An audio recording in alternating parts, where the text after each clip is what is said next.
thank you so much, Karen, and to Jen for organising this. Anyone who is having any technical problems, it is all my fault. They kindly did invite me to come up to Gairloch, but in the nicest possible way, the thought of the kind of 4.5-hour drive, give the talk, and then 4.5-hour drive back, I thought maybe I'll do it from the comfort of my own home. So my apologies for that. So this image in front of you here is the outside of our building on Queen Street in Edinburgh. And before I get into the talk, I just wanted to say, just for those who might not know who we are. So the Royal College of Physicians of Edinburgh is a membership organisation for doctors, not just in Edinburgh, but across Scotland and internationally as well. And we run examinations, training and education for practicing doctors. I say we, I don't do that bit, I do the history bit, but that's what the college does. We are a charity, so we don't receive any government funding, and we have existed since 1681. And this talk accompanies the exhibition, which some of you at least will already have seen. Remote and Rural Remedies. I had to email them and they sent me another code. So this is the exhibition tagline: Physicians, Healers and Illness in the Highlands and Islands. It's really just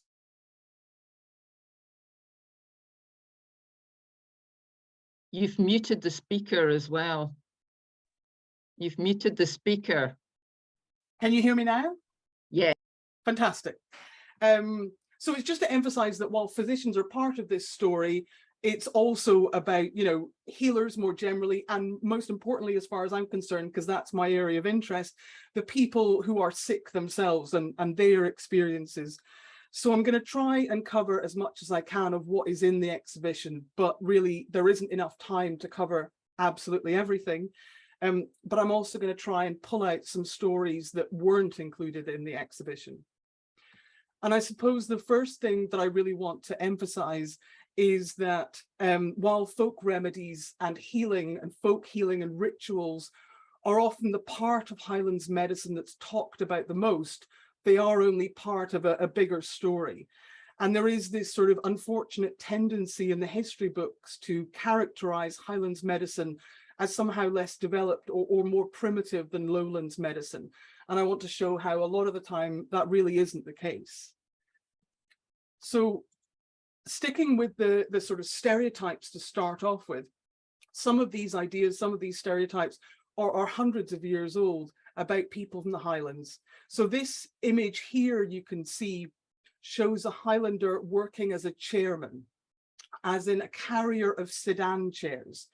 So that was a very popular occupation in Edinburgh. There were a lot of sedan chairmen, and they tended to choose Highlanders to do this work because there was an idea that Highlanders were physically stronger and more hardy than their lowland counterparts. So some of the stereotypes had quite positive connotations, really. But alongside these sorts of stereotypes, there were much more negative ones as well. So just to give you an example, when one Highlander, Archibald MacDonald, was passing through Edinburgh, returning from seasonal harvest work down in the Scottish borders, he became unwell. He visited the Edinburgh dispensary in 1783 for treatment for his fever, and the doctor of the dispensary at that time recorded that, quote, "Because our patient is a Highlander, he can neither understand the questions presented to him nor give any intelligent answer." So it may be that some of this is down to the language barrier between them, but as you kind of go through those notes, there's more and more said about this patient that gives the impression that, unfortunately, this Edinburgh physician had quite a low opinion of his Highlander patient.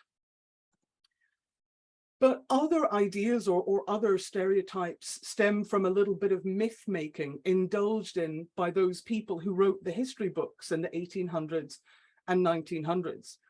And a good example of this is smallpox inoculation or variolation. You can see a smallpox inoculator in this slide. So this is a process that was developed before vaccination, and it involved infecting people with a weak dose of smallpox in order to bring about immunity. And the process of inoculation was formally adopted by medical authorities in the first half of the 1700s. after it was promoted by some very prestigious people such as Sir Hans Sloane, who was the King's physician in London, president of the Royal Society there, and founder of the British Museum. So some very sort of important people. And there's this whole story around this process that sort of fills many history books that are taught in classrooms and presented as definitive fact that the procedure of smallpox inoculation was introduced into England by a woman called Lady Mary Montagu, who was the wife of the ambassador in Turkey, saw the practice there, brought it back to London and showed people like Sir Hans Sloane. So this is recounted as fact. But what they don't tend to mention is that this process had been used long before that across the Highlands and Islands of Scotland. So this was invented or discovered in this sort of eureka moment in London, something that had already been standard practice in the remote parts of Scotland. So that might be an example perhaps of, if you're not the people who are writing the history books, then maybe your stories are getting left out and someone else is getting the credit for your deeds. So I'm going to continue the theme now of medical innovation and sort of new developments that took place in the Highlands and Islands by looking at the Gaelic or Celtic physicians. And we're talking here about the period of around 1300 to the 1700s. So the Gaelic medical tradition was a family-based system. Gaelic physicians were almost always the children of Gaelic physicians, and medical knowledge was passed down through the generations. Not always from father to son, by the way. There were some female Gaelic physicians as well. And there were these big dynasties of these practitioners across the Highlands and Islands. There were the O'Connors, the Macleans, and the Munros. But by far the most prominent family were the Beatons, also known as the Beatons and the Macbeths. And this image you can see here, this cross is in memory of a couple of members of the Beaton family. Gaelic physicians were often itinerant. They traveled long distances, away from home to treat patients. And they lived and worked across the Highlands and Islands, so they weren't restricted to one particular area. Their medical knowledge originated in Ireland. So there are various different stories about how the Beatons got from Ireland to Scotland. A lot of them are very sort of almost mythical. So it's quite difficult to say exactly when they turned up. We'll probably never know the real story of the origins of the Beaton family. And Gaelic physicians moved fairly seamlessly between Ireland and Scotland. So they would go to Ireland to study, come back to Scotland. Books and knowledge would be exchanged between the two countries quite often. And there were distinct differences between Gaelic medicine and sort of traditional standard lowlands medicine. And one of those is that surgeons and physicians, unlike in the lowlands, were not totally different professions. The way it tended to work was, when you were young and inexperienced, you worked as a surgeon. And then over your life, as your skills and knowledge developed, you then became a physician. And that's kind of a very different structure, of course, to how it works now. Gaelic physicians were accorded a huge amount of respect. There tended to be a formal physician in every royal court, usually a Beaton. They were awarded large swathes of land in the Highlands as sort of tribute for all of their work. So they were very respectable and prominent people in the community. And Gaelic manuscripts of theirs which survive, and this is an example of one of these manuscripts of a Gaelic physician manuscript, show the medical techniques which they were using. And they derive from a lot of different sources. There's Arabic elements, there's Greco-Roman elements. Works of Aristotle and Galen and Hippocrates are included in these texts, but they aren't simply copies of those texts. They were selecting individual sections, treatments, ideas that they felt were applicable or useful to them, adding them in, and then adding in their own local remedies, their own ideas as well. So they're not direct copies, they are synthesized from these sort of earlier texts. And another thing that's interesting about these texts is that they tend to be quite stained, quite well thumbed, and often annotated. So they weren't just prestige documents that were created as a sort of demonstration of their intellect. They were practical tools that they used in their work. And they cover a whole range of different medical subjects. So they cover anatomy, botany, various different treatments, There's a lot in there about preventatives as well. So they talk about, you know, how much alcohol you can safely drink, how much exercise you need, what is a healthy diet, you know, how to maintain body health as well as how to treat diseases. And in fact, there are more medical manuscripts from the Highlands surviving now than there are from the Lowlands, dating from the Middle Ages. So there's a lot of these documents out there that show just how healthy, you know, medical thought was in the Highlands at that time. But slowly the influence of Gaelic medicine diminished, particularly as medicine grew and proliferated down in the Lowlands. That sort of took over. As communication between the Highlands and Lowlands increased, it was more common for Highland doctors to have their education in the Lowlands than be part of these medical dynasties. So they really fell out of favor. But when they did, there weren't enough orthodox or university qualified doctors to replace them. So it left a bit of a void. And you see at that point in the sort of 1700s, a real resurgence of quackery and folk medicine, filling the gap that the end of these medical dynasties created. Which leads me on to folk healing. So folk healing is quite a complicated concept because it sort of encompasses people who were, you know, who were very experienced, who knew very much what they were doing, with people who were trying to make a few quid on the side. So it sort of covers a lot of different things. But we're really going to focus on the sort of more ethical or more professionally minded folk healers here. Because of course, you know, this learned skill learned through practice could be as useful, if not more so, than something which you would study at university when we're talking about what university education was like in the 1600s, or even 1700s and maybe even 1800s. But they tended to be judged for their lack of university qualification. But as I said, local healers were really essential because in the remote Highlands and Islands, I really like being able to see people's faces as they react to some of these images, and this is not a particularly nice one. There were, as I say, there were never enough qualified doctors, so people needed someone to treat them, and so they would turn to schoolmasters, wise women, church ministers, merchants, and as the image here illustrates, a local blacksmith to carry out the work that a doctor might not be available to do. And no, it doesn't look like much fun.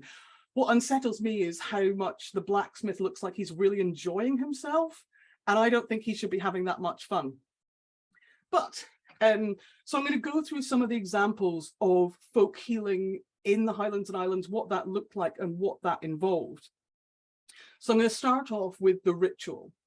So the importance placed on the following of rituals was actually very useful for the healer, because if anything ever went wrong and it didn't work, the healer could just say, oh, you probably didn't dance around the tree backwards 3 times in exactly the right way, so it's your fault and I'm not giving you your money back. But some of these rituals were very simple. And this example you can see on the screen here is one of the sort of forms that the rituals could take was you had to take your medicine or eat your food with a particular spoon or a particular utensil. And a common one was a spoon made from the horn of a living animal. And that's what this example is here. There's quite a lot of examples out there. Unfortunately, we don't have one in our collection. So this example is from Stockholm, but it was used quite common in Scotland as well. Another common belief was that passing a suffer under the belly of a horse could cure your cough. So not too painful or unpleasant. It gets worse. Some people were believed to have particular abilities. So blacksmiths, like I mentioned before, especially those that descended from several generations of blacksmiths, were often thought to have particular healing abilities. And which diseases they could treat and how that process worked varied from area to area. It often involved the laying on of hands or washing the sick person at a certain time of day. And sometimes the blacksmith had to pass his tools 3 times over the sick person. And numbers were very important, and 3 was a particularly important number. A lot of ritualistic activities had to be carried out 3 times or over the course of 3 days. Another ritual cure for epilepsy was to bury a black rooster at the spot where the patient had last had their epileptic fit. And again, it varies a lot from district to district. So sometimes the rooster's comb had to be removed before it was buried. Sometimes a note had to be written and buried with the rooster. There's a lot of different variations, you know, depending on which area you're looking at. Another lovely one for epilepsy involved drinking water out of a human skull. And there's a whole other side of a thing called medical cannibalism, which I don't have time to get into right now, but I will happily explain if anybody's interested. But it doesn't involve killing people or anything like that. Another example is the votive offering. So this is a sort of informal ritual which a person might practice by themselves.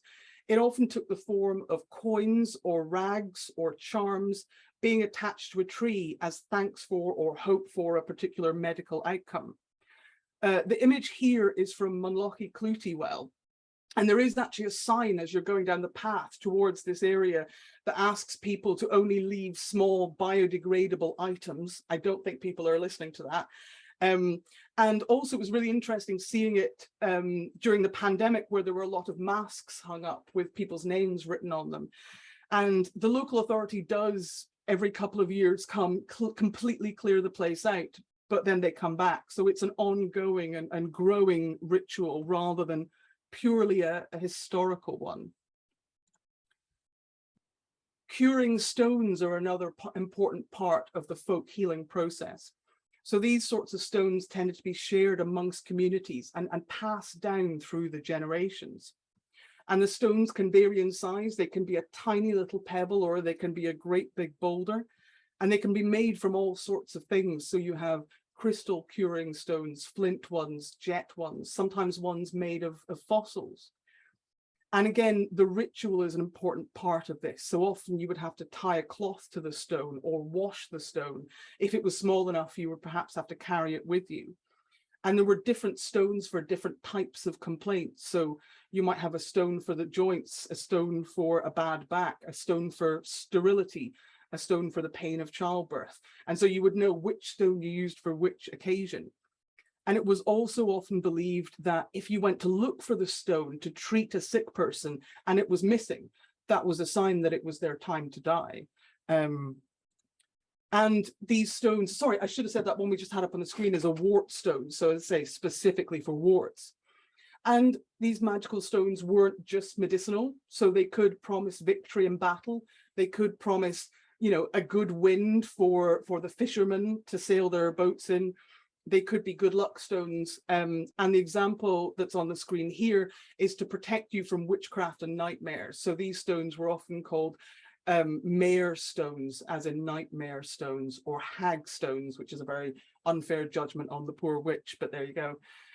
So again, they could have all sorts of purposes. So the medical part was only a bit of this bigger picture around, you know, folk healing and folk traditions.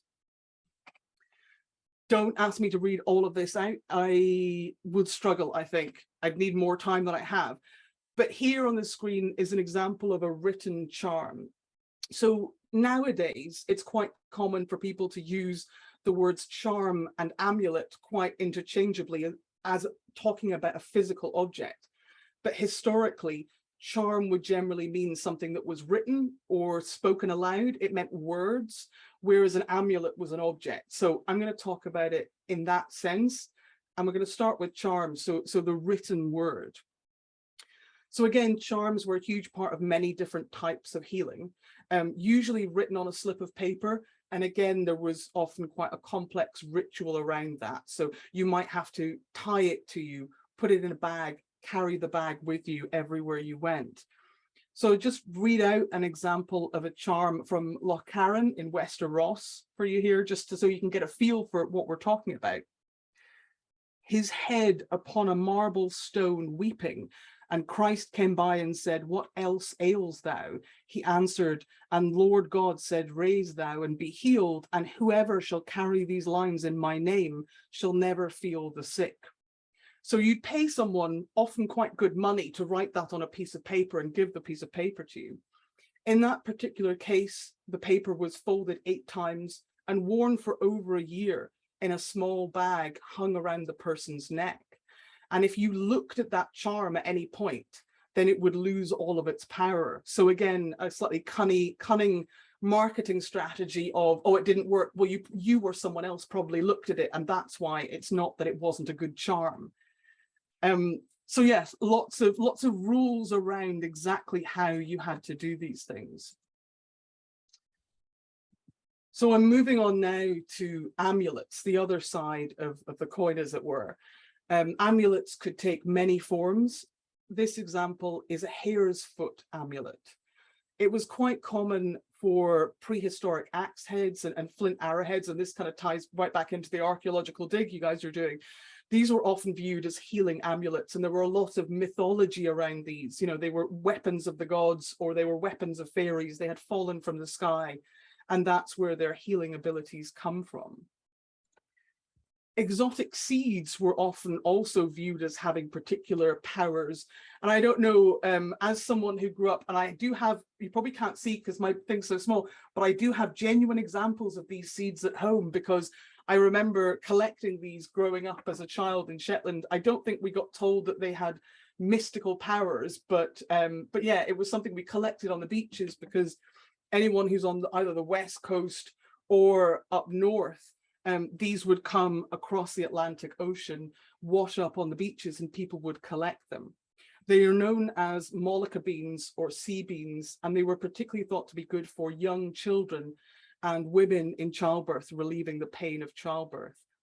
And the idea was you would drill holes in them, or cut holes in them, and then hang them around the child's neck. And you were supposed to be able to tell that they were working when they changed color. It wasn't just a sign they were going off somehow, it was definitely a sign of healing abilities. And they were also used for various other things. Here's an example of one that's been made into a small snuff box. But yes, it wasn't uncommon for people to make little containers out of these, or little, you know, jewelry accessories out of these, as well as viewing them as having these particular powers. And another disgusting one, before I move on from amulets, this is an image of a dried frog amulet, which again, you would put into that little bag, and then you would wear possibly around your neck as a sort of, it doesn't seem like the nicest thing to be carrying around with you, but at least it was dried, I suppose. And so before we move on from that, I just wanted to read out another charm from the Shetland Islands, and this is a cure for a sprained joint. So it says, the Lord rayed and the foal slayed, he lighted, he righted, set joint to joint, bone to bone, and sinew to sinew, heal in the holy God's name. And I think that's interesting. Quite a lot of them are like this. It sort of gives an example of how complex some of these charms and rituals could be, because they were supernatural, they were folk healing, but they often included elements of Christianity, reference to Celtic or Norse gods, and even references to modern medical innovations as well. So these stones, these objects, these incantations actually were a way of taking these older traditions and sort of updating them, or combining them with some new ideas, some changing ideas. It wasn't just one thing. It could be pagan and Christian. It could be modern for the time, medicine and folk healing all in one. So this is my favorite bit, because I get very excited when I get to talk about medicines. So we're going to look at the actual ingredients that were used in these folk medicines. Starting off with what are called medical simples. Now, medical simples are literally, that's what they are. They're called that because that's what they are. They're not complex, they're not compound, they are simple. They have one ingredient. That is what a medical simple is. And in large towns and cities, the sort of medicines that you would get from a doctor or you would buy from an apothecary were often complex. So they would have many, many different ingredients, usually secret ingredients. You were buying it, they would not tell you what was in it. And so you had no real way of knowing what in the medicine was working, if anything, because you didn't know what you were taking. So folk medicine tends to be very transparent. It tends to be very simple and uncomplicated in terms of the number of ingredients, and you tended to be told what it was that you were actually taking, so you could figure out if it worked or not. And of course, simples were the most common, but also the most accessible form of medicine. So this image here is of castor oil, which was one of the most common medical simples. It was a quick working laxative, a lot of laxatives at this time in the sort of 1700s, 1800s, a lot of laxatives. And it was used for all sorts of things. So obviously it would help with constipation, but it was also used for heartburn, for inducing labor, for rheumatism, for just about anything you could think of. They thought it might help. And I suppose I should say at this point that in order to try and give this talk some element of structure, I've separated out, the charms and the rituals from the medicines, but often these things were very intertwined. So a medicine would only work sometimes if you combined it with a particular ritual. So the milk of a donkey would cure your cough, but only if you'd been passed under the donkey 3 times before you drank the milk. Rubbing raw meat on warts was supposed to cure them, but only if the meat was stolen. Not if you'd purchased it legitimately. Somehow, as the meat sort of went off, somehow your wart would go off as well, but it was very important that it was stolen meat. And of course, as part of the sort of picture of medicines, this is a very key feature, which is the sea. So the Highlands and Islands, huge swathes of it are surrounded by water. And so unsurprisingly, the sea itself played a role in providing medicines. So seaweeds have been used, of course, for many, many things. Fertilization, roof construction, fishing lines, jewelry, all these sorts of things. Seaweeds are also, of course, eaten. And sometimes they were talked about as being famine foods. That term was used quite a lot, but they were often eaten through choice to give particular flavor or texture to the food, and also through necessity. So what was called dulse soup, which was made of a red seaweed, was recommended for skin complaints and intestinal worms. And the sea provided lots of other resources as well. So seals were used for many things. A seal skin girdle was believed to relieve sciatica. The flesh of young seals was supposed to cure diarrhea. The fat of seabirds was supposed to heal wounds more quickly. And other elements, of course, fish, unsurprisingly, play a big part. Sore feet, you were supposed to put herrings on your feet. Don't quite know how that worked. I assume you had to stay very still. The liver of eels was applied to cuts. And in this image, you can see eel skin. Eel skin was dried, coiled, and then wrapped around limbs or fingers to treat rheumatism. And as well as being produced as treatments for existing disorders, medicines were often intended to work as preventatives. So one example that Karen very kindly shared with me, Dr. John Mackenzie, writing to his father, Sir Hector Mackenzie, Baronet of Gairloch in the early 1800s, wrote, quote, "On the sideboard always stood before breakfast a bottle of whiskey, smuggled of course, with plenty of chamomile flowers, orange peel and juniper berries on it. Bitters we called it, and of this he had a wee glass always before he sat down to breakfast." So he's using medicine here as what is called a stomachic or a digestive aid, a just sort of daily sort of treatment that you took to prevent ailments. But again, there's a lot of laxatives and vomits, unfortunately, in these medicines as well. And I suppose I just wanted to say, kind of following on from that, a lot of the early writing that's been done about medicine in the Highlands and Islands, particularly in the 1700s and 1800s, was usually written by outsiders who often went there with almost the purpose of being disparaging. So when Samuel Johnson traveled to Scotland, he sort of talked very dismissively about, the kind of stupid idea, not stupid, but illiterate and foolish ideas. And so a lot of the ideas that sort of propagated and still get referred to now are based on these quite early and very dismissive theories that didn't really look at the subject in detail or really look at what was actually happening there. Because some of these medicines did genuinely work. So example you see on the screen here is rhubarb.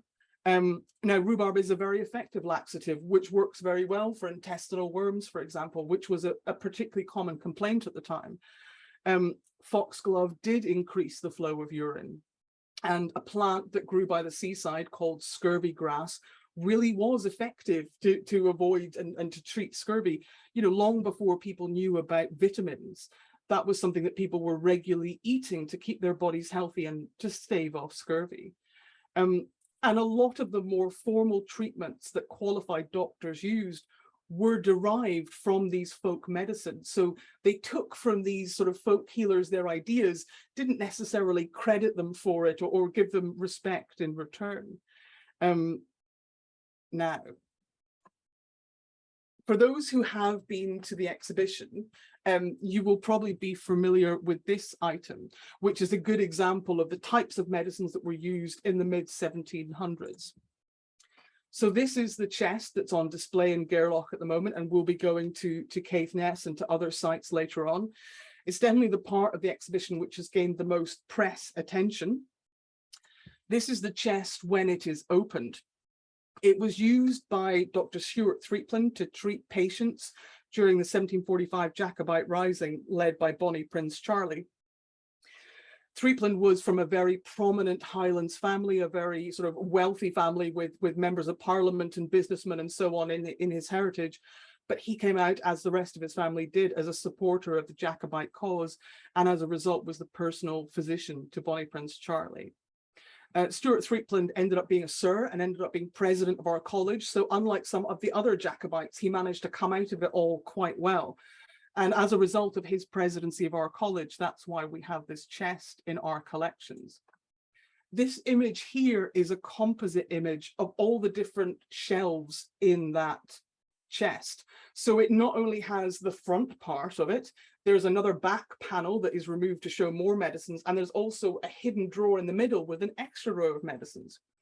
So it's only 25 centimeters square, but it has over, I think it has 147 medicines in it. So it's very heavy and there's a lot of stuff in there. And in that little drawer in the bottom left, there is also a mortar and pestle, a spatula, weighing scales, all the devices you would need to give this medicine to people.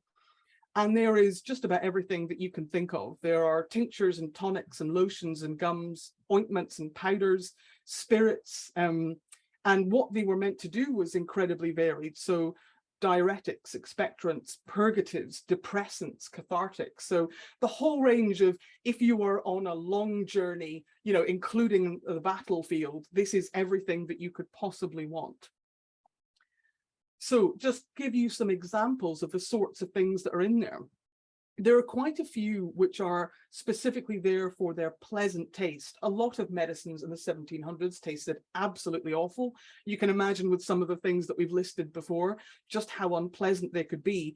And so within there, you also have things whose only purpose is to take the edge off, basically. So here is lavender, as you can see on the screen, but there's also rose, cinnamon, nutmeg, other pleasant tasting things.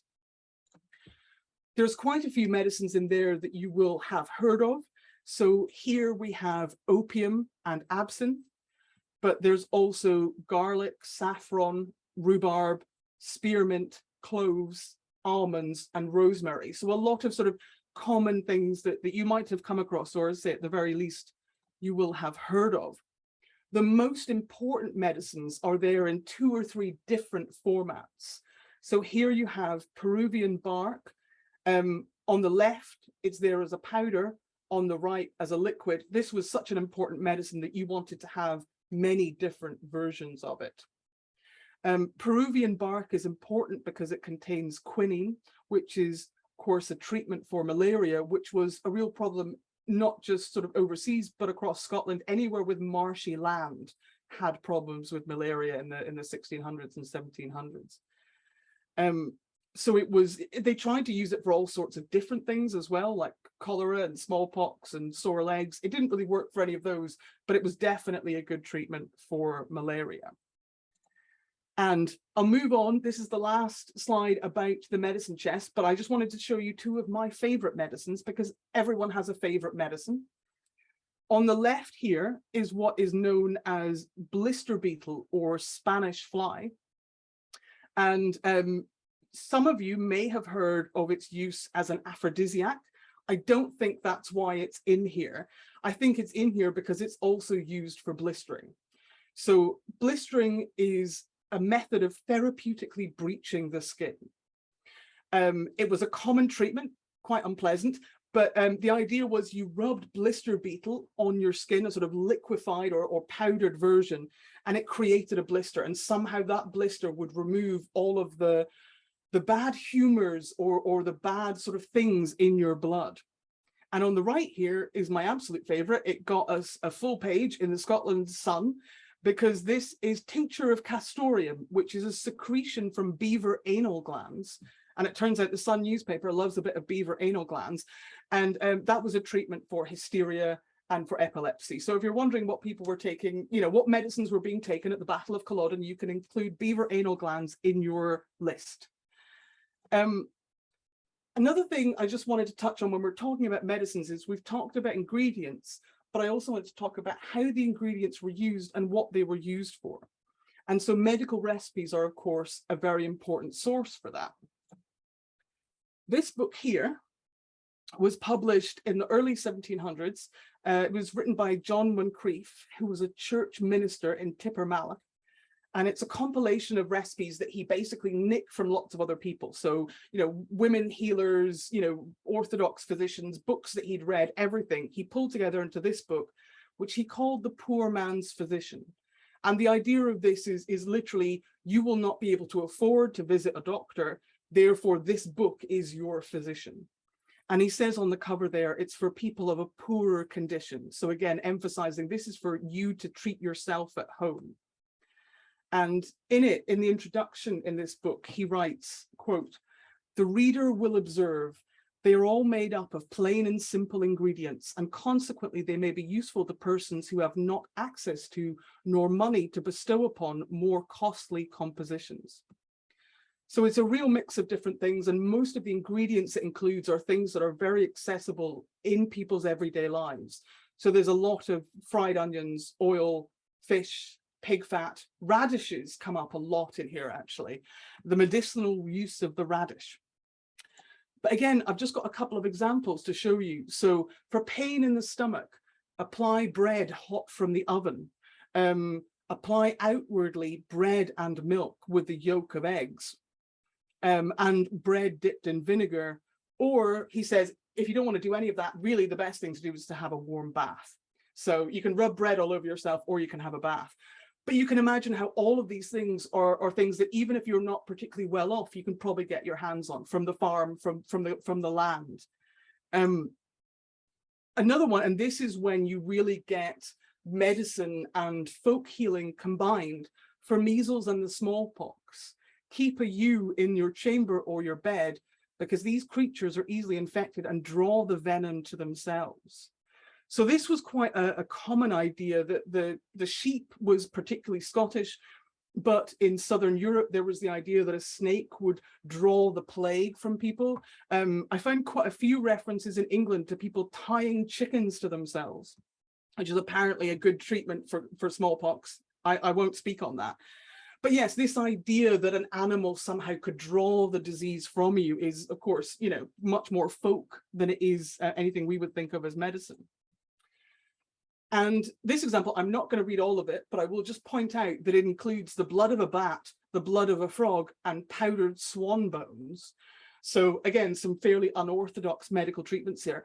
But also what's interesting about a lot of the recipes in this book is what is actually medicine, because alongside treatments for a broken leg or gout, you get treatments to help your hair grow or to stop it from growing, how to have a better beard, how to be prettier, how to make someone you love you back. So their definition of what medicine was is this kind of quite blurred sort of line, I suppose. And this is the last one, and I'm very sorry for this, but I have to say it. Anoint the place with the old and stale urine of a man. Urine is another quite common one. And while quite unpleasant, I suppose I reiterate the idea that this is supposed to be things that if you have no money, you can get your hands on these things, you can treat yourself if you can't afford to go to a shop and buy an apothecary's medicine. But I still dislike the fact, especially the emphasis on old and stale, which I'm not a fan of, but there you go. So another hugely important part of medicine, and I can't really get away with not touching on this, is bloodletting. Now, bloodletting is popular up until the mid-1800s across all of the world, really, but it was particularly popular in the Highlands and Islands. And again, it comes back to the fact that if you can't afford to buy medicines, or there's no shop there to buy them from, there's no physician there to buy them from, then this is something which you can do. It's something you have access to that you don't need to spend money on. And it comes up time and again in the records that I've been looking at from the Highlands and Islands, particularly our survey collection, which I'll mention at the end, and which again, if you've been to the exhibition, you will have seen the surveys. But in Inverness, one of these surveys said, there are few men here who can draw blood. In Golspie, there are 2 or 3 men who can use a lancet. And in Stornoway, there are 2 men who use the lancet, perhaps too often. So it's a really popular, really common treatment. Now, I'm going to do something slightly horrible to you for a couple of minutes, which is show you, no, it's not, you don't have to make that face. It's not horrible in that way. It's horrible in a different way, which is to very, very briefly, oh, this is an example of someone being bled. But I'm going to very, very briefly touch on what bloodletting is. So ideas around bloodletting stem from the notion of the humours. So this being the idea that's dated back to ancient Greece, about how your body is made up of 4 humours and you need to keep those humours in balance in order to be healthy. So this is the horrible bit. 4 humours: blood, yellow bile, black bile, and phlegm. Corresponding with that, there are 4 temperaments: phlegmatic, choleric, sanguine, and melancholy. There will not be an exam at the end of this, by the way. You don't have to memorize all of this, but it's just to show you that even though it's a different system to today, it's an incredibly complex system. There are the 4 seasons. Oh, sorry, I've already lost track of myself. The 4 elements: earth, air, fire, and water. The 4 seasons: spring, summer, autumn, and winter. The 4 ages of man: childhood, adolescence, maturity, and old age. And hot, cold, moist, and dry.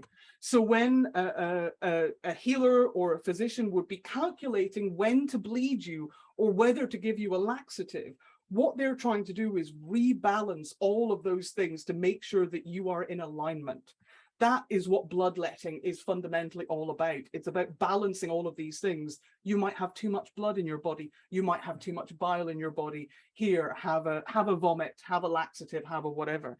So ultimately, it all comes back to this. There's actually more layers involving star signs and things, but I definitely don't have the time to go into that, and you probably don't have the patience either. So bloodletting is the standard treatment for a huge amount of things. It can take lots of different forms, but the most common form is the lancet. So cutting and then bleeding into a bleeding bowl. So these are some examples of bleeding bowls here. But what was actually much more common in the Highlands was to use one of these, a porringer. And they get called blood porringers quite a lot. So although we might associate them now with porridge or eating out of or drinking out of, they were talked about as being blood porringers specifically for bloodletting.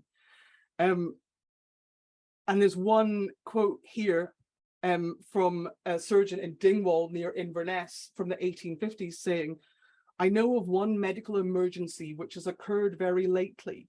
It was that of a young man taken suddenly ill of some inward complaint.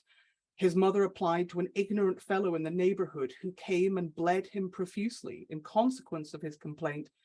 It assumed a new and more formidable aspect, and under which he succumbed."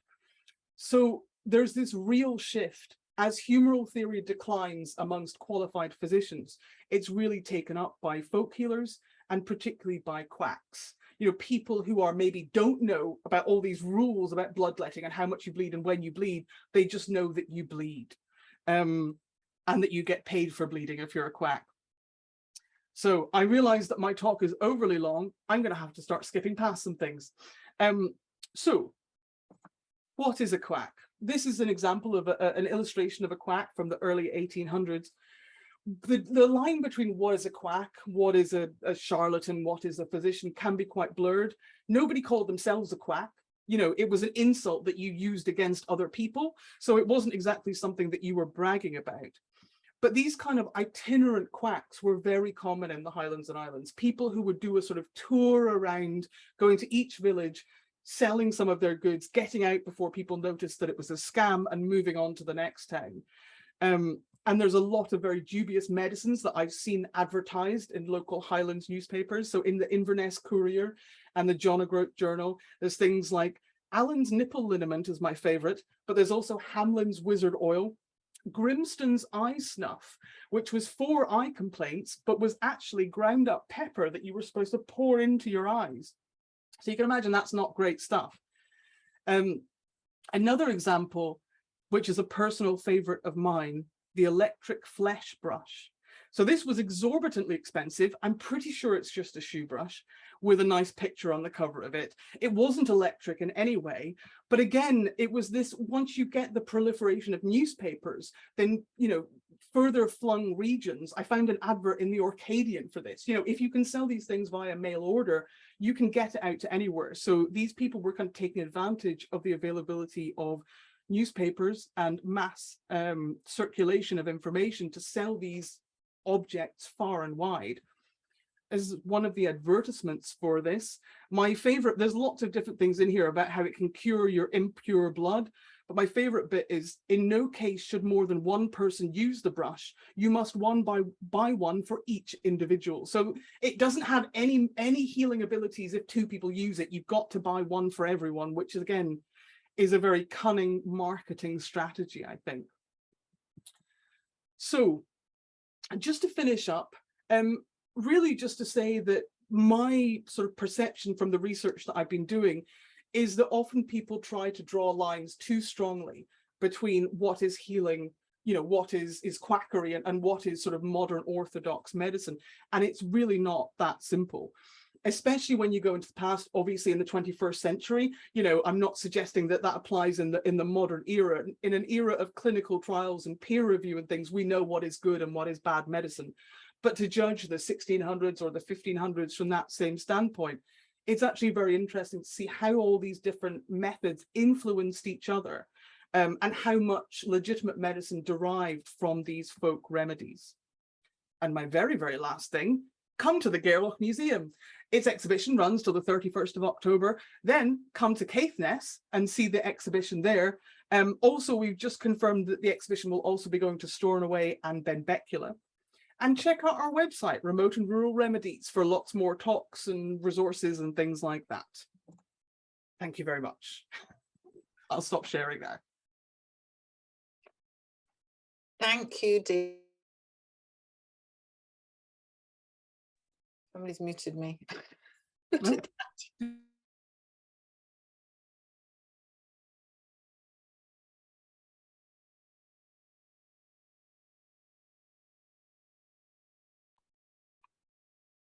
I'm trying to do all unmute all. You might have to unmute yourselves, folks. Hold on.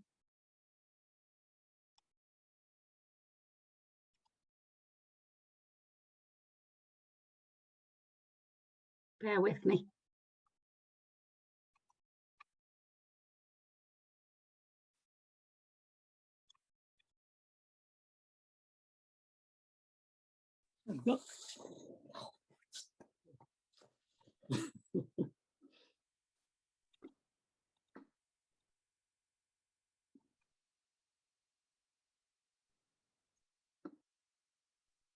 Aha, fantastic.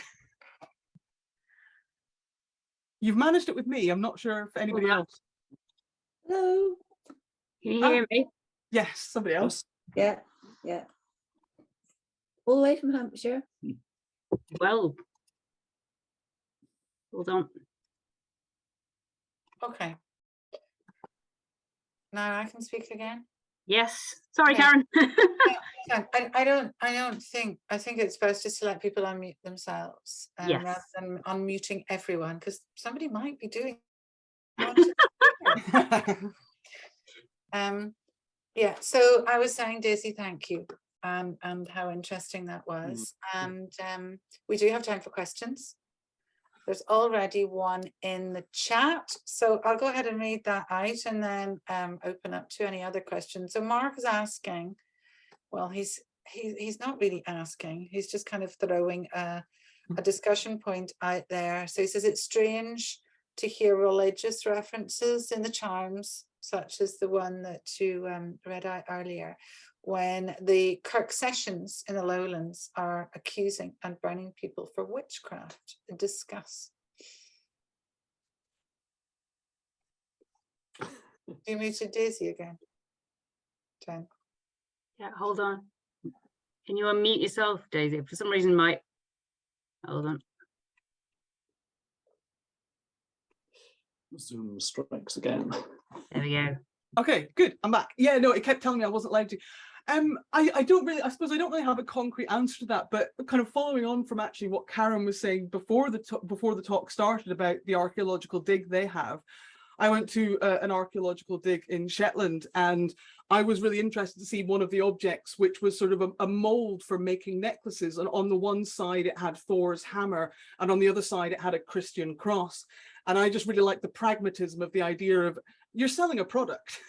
You'll sell it to whoever wants to buy it, you know, and you don't really care which one of those two it sort of aligns with. But I think it's just, I suppose sometimes these things are viewed as very static. You know, this is what the ritual was, but actually they evolved, they developed, they encompassed other things, changed over time, which is what makes them even more interesting to me. Yeah. Oh, you're done again. I do apologise. I don't know why the unmute all has not let me unmute you. If you want to respond to Daisy, put your hands up and I'll unmute you. Or unmute. Or if you can't unmute yourself, just type in the chat. And Yes. now that I have refined my voice, I will read out your question for you. Well, did my PowerPoint, I'm only just now seeing, I'm sorry, the notes right up the top because I was too busy talking to notice them. Well, did my PowerPoint look weird throughout the whole talk? Was it really tiny? No, I can see it. Oh, right, sorry. Mhm. That's good. I'm glad that didn't happen. Yeah. So Myra's saying, thanks very much, Daisy. And she really enjoyed your talk, and it brought back memories of her time as librarian at the Royal Pharmaceutical Society and studying the history of medicine. So it sounds like we have a learned audience tonight. Fantastic. Neil has a question. So again, thanks for a fantastic talk. How did the medicine chest come into the collection? I think you did mention that. Yes, I will let you repeat it. And he's also commenting on the painting behind you, as Jen and I did earlier. Yeah. It's nicely sinister. Once I started sort of, you know, Zoom meetings from home, I thought I've got to have something medical. So I've got The Oncologist by Ken Curry up behind me. Not the original. I Am Not a Millionaire. Very much a copy. Well, Neil actually recognised it, which Jen and I did. Yes, thank you very much. And yes, the chest came to us because the physician went on to be president of our college later on. So that's why. Not a juicy story, sorry. What period was that? That he was president. 1700s? It was 1760 something.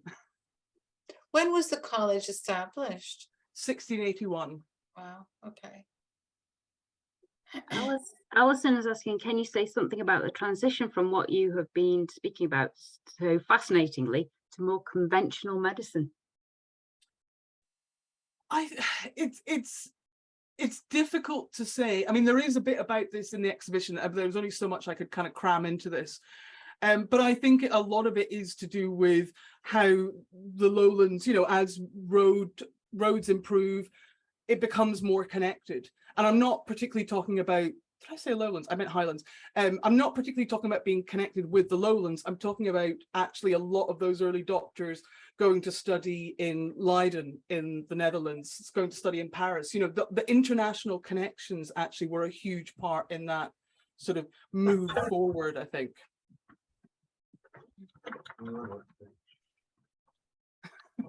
Although Edinburgh was quite an important centre as well, wasn't it? It was, and I'm not trying to downplay Edinburgh, but I also don't want to be too I'm trying not to be too Edinburgh centric, but yes, Edinburgh was also quite an important role to play in all that. Slightly later, I think the Leiden and things like that were slightly earlier than Edinburgh. The people who set up the Edinburgh University Medical School had previously studied on the continent. Yeah. I managed to see just last week the exhibition that's on at National Museum Scotland at the minute, anatomy, a matter of life and death, which is quite Edinburgh centric, although it mentions, as you say. Ah, fantastic. Somebody's got the book right there. Mark's got the book. Yeah, it's just fascinating to see the role that Edinburgh did actually play, but it touches on a lot of the subjects that you've mentioned today, although less so on remedies, I would say, on ailments and remedies, and much more on the anatomy and learning side of it. But yeah, if you're in Edinburgh, I would recommend that exhibition, but it finishes at the end of the month too. So if you're going to see one or the other, come see ours. I can see that Mary's saying that she trained as a nurse in the 1970s and they were still using bread poultices. Do you know, I was thinking when Daisy mentioned bread, I used to get, anyone that knows me will know I've got a habit of picking the skin around my fingernails, and I used to get septic fingers all the time when I was in primary school, and my mum used to put a bread poultice on them, and it was so sore, this boiling hot bread pressed against your finger. I can still remember it. Yeah. Mark's saying about rubbing an onion on your head. Yep, that does sound good. What's that about an onion? Rubbing it on your head to cure baldness. Yeah, yes. It was one of John Wesley's in his Primitive Physic in 1747, but it sounds similar to what Moncrief's book is. You know, he just gathered a whole host of remedies and sold it off quite cheaply. This is Wesley the Methodist. And the only one I can remember was that for baldness, it would be a raw onion and then pour honey, I think, maybe on top of your head. Should anybody be interested? I think the recipe books are probably my favorite thing, both the sort of domestic recipe books that women kept and also the sort of published ones by men. But yeah, they're the best place. For the one I saw the other day was stick your finger in a cat's ear to cure a headache. You know, that's the sort of thing that people were recommending. I think it's fantastic. You're likely to incur more injuries from your cat than they. Very good point. I was thinking, Daisy, that obviously, not being too political, but with people being increasingly finding it difficult to get appointments to see doctors, they'll probably go back to, well, I guess it'll be a Google version of, you know, having your own remedies and just sort of basically making things up yourselves. So I don't know what you think about that. Well, my knowledge is more about the history than the present, so I'm not going to. It would be fantastic to have an actual doctor here who could talk on this. That terrifies me, but I can't talk in an intelligent way about exactly why that terrifies me. But yeah, no, not an enthusiast. I don't know if anyone else had the same experience, and perhaps it's because I grew up in Ireland, but in our house there was liberal use of alcohol for treating ailments. So my dad would give us whiskey for a cold, brandy for a sore stomach, and Guinness for toothache, and he would say if it didn't cure it, it would at least make us feel better. So was your Jacobite cabinet of drinks cabinet? It's probably, I mean, there's something in that though, isn't there? So, no. Well, I mean, I think that's the origins of essentially the world's first cocktail is, you know, Peruvian bark. You know, the quinine then becomes the gin and tonic. You know, I'm drinking a gin and tonic, but it's medicinal. It'll protect me from malaria. You know, it's always a reason. Any other questions before we round up for the evening?